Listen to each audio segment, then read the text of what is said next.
Hey guys, how's it going? Radar here. We're going to take a look at the new Battlegrounds patch. First up, we have Queen Wag Toggle getting, instead of +2 attack, +2/+1. Right now, Wag Toggle is like one of the worst heroes in the game. So I don't actually think this is going to be enough to turn her into like a good hero, but I think it will be impactful. She'll kind of move into like a mid-tier slot is my guess. Health is quite impactful, even if it's only +1. Another big change, speaking of health, Curator, instead of a 1/1, you get a 1/2.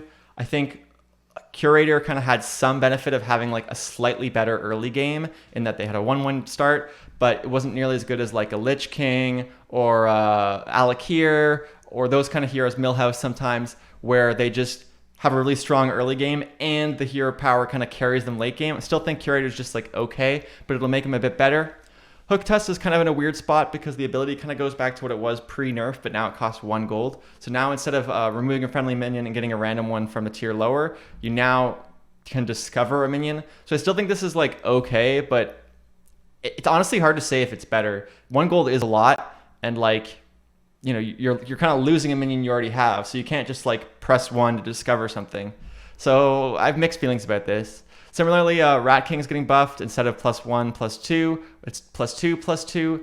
I also don't think this is going to be as impactful. I kind of think that's what it used to be as well, now that I'm thinking about it. I'm pretty sure it started that way and then they nerfed it.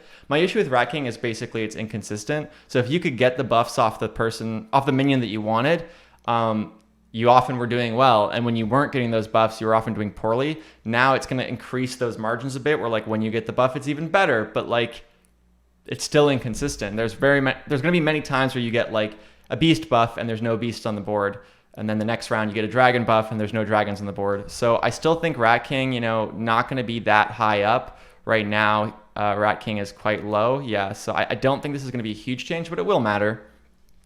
Rakanishu, instead of giving a random friendly minion stats equal to your tavern tier, it's give a specific minion. This sounds pretty good. If you think about Edwin's cost 1 less and you have to buy several minions. Usually Edwin for about 1 gold gives +3/+3 in kind of like the best case scenario.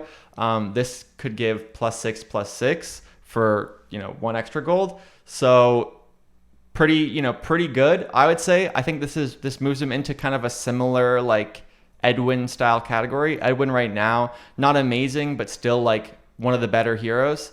So that's a pretty big buff. I think Edwin might still be better because of like the early game advantages, but I don't know. This seems pretty good to me. Speaking of good, George the Fallen goes from 3 to 2. The tricky thing about George right now is that he's very good with Murlocs, but he's not good with certain other compositions. Like, it's tricky. You need the stats. He's good late game, obviously, but like certain comps, he's going to be better than other comps. I think this seems quite strong. I think, you know, this is quite a big reduction. I already personally don't mind playing him. I'm not sure exactly where, you know, we see him in terms of the data. Yeah, still quite low, but I think this will make him quite a bit better. Still not like dominant or anything. Ysera, originally at the start of your turn, add a dragon to Bob's Tavern. Now always offers an extra dragon whenever the tavern is refreshed. Wow, refreshed. That's like whenever you roll, or is that whenever you start? Because if it's whenever you roll, which is I think what it is, that is like quite a big deal. I would say you're going to get way more dragons. It's going to be way more consistent. I would say this is one of the ones that I expect to bump Ysera up a lot. There's just a lot more consistency. Speaking of other things that make a big difference, 1 mana for hero power seems very good to me. That seems really strong. I think like you can picture a lot of situations where the curve makes sense. You know, you go buy a minion on 1, buy a minion hero power on 2, buy a minion sell token, whatever. You know what I mean? Like there's probably an alternative curve that you could play out that could be very strong. So I expect that he'll get quite a bit better. Oh, by the way, I didn't mention that they're removing Nefarian from the pool, which I think makes a lot of sense.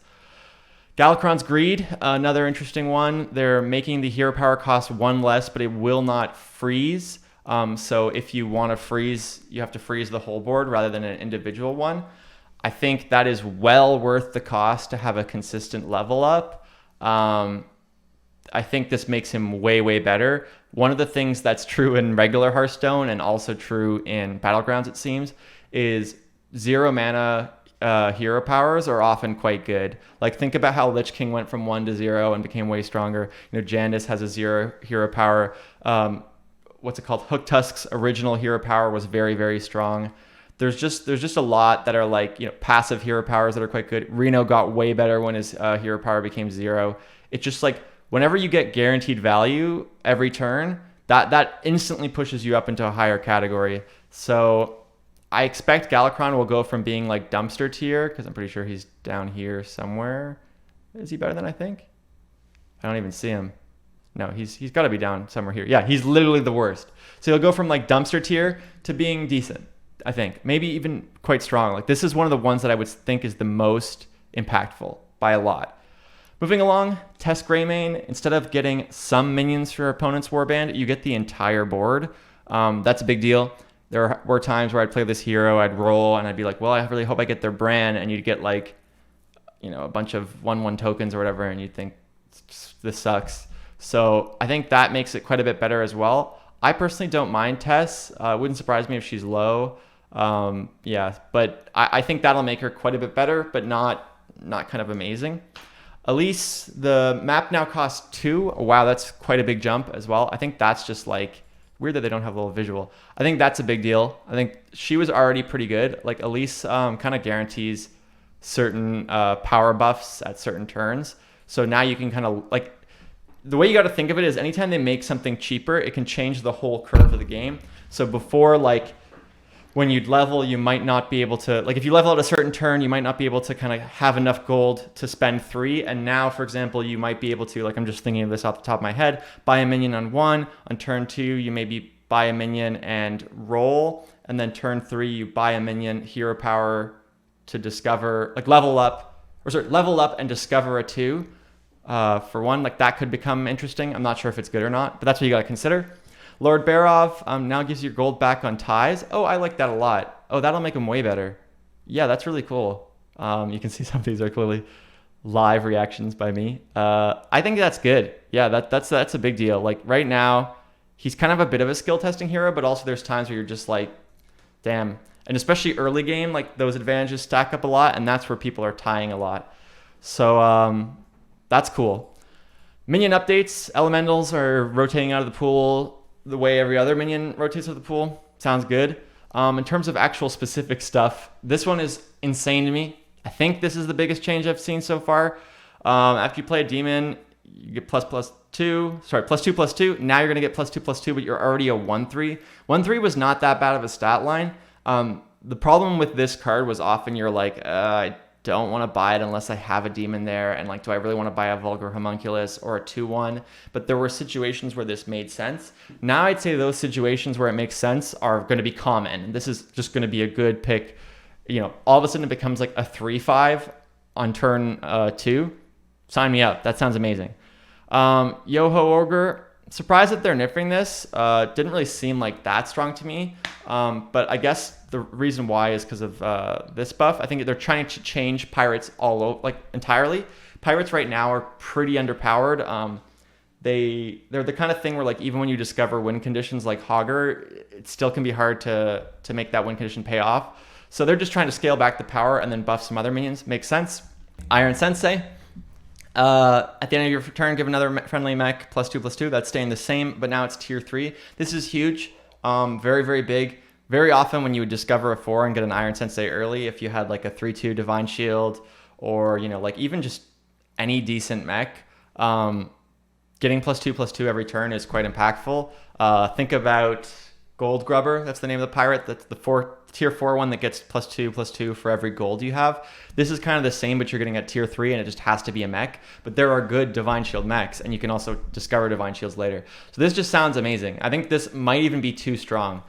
So see Strong Arm, same stats, but same effect, but it's just slightly cheaper. This is, I think, again, to make pirates a bit more viable. The way it was working now is like you'd get the Salty Looters or whatever. Is that what they're called? I already forget. But the guy that's like 4/4 that gets more +1/+1s each time. They were kind of like the way the curve worked. It sort of split things up a bit weird in a weird way. So having this earlier will be really impactful, I think. They're making this just a stronger minion. I think this is strong because of the other minions in the bracket, but it'll help a lot still.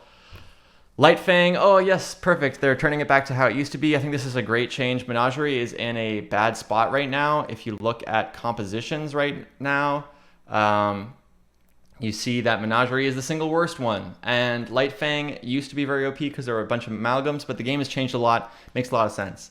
Genie, way too OP, way too powerful right now. Definitely want to change that, so I'm glad they're doing it. It stays the same.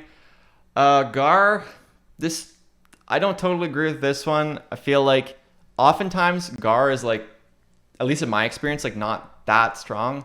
Obviously he becomes strong late game, but you have to think about like if something's really good in the end game portion where a lot of people are dead, it actually might not be that good. So don't love it. Lil Rag, taking him down to 4-4 also feels like they always target Little Rag as the problem when if anything like this was stronger, like this was a worse change. And I just don't even really feel like he needs to be tier 6. I don't think elementals are a problem because of him. But they want to figure out a way to tone down elementals. That makes sense. And Nomi, I think, gets considerably worse if you make him a 6 tier because he already is like quite slow to build up, even though he has amazing scaling. So, you know, like this could be interesting. I think elementals will get quite a bit worse from these changes, particularly Genie. Dread Admiral Elisa, this is 2-1. Oh, wow. So they're really going hard on Pirates. I would expect Pirates to get quite a bit better. You can see they're like kind of in the weaker side of things. Yeah, Salty Literary is what it is. So, you know, big deal to get +2, +1 every time. Malgadon, for each different minion type you have among other minions. I'm a little confused what that means. Let me just read this. For each different minion type you have among other minions. Okay, so I guess what they're saying is like beforehand you would adapt for like one beast. Didn't it used to work where like if you had a beast, if you had a Murloc, you had a pirate, you get 3 adaptations. Now, like maybe someone in the comments can explain this to me. But yeah, those are my thoughts. I think the changes seem good. Not sure when the patch goes live, but hopefully, you know, it all works out smoothly. And thanks for watching. Please subscribe if you liked the content, and I'll see you guys next time.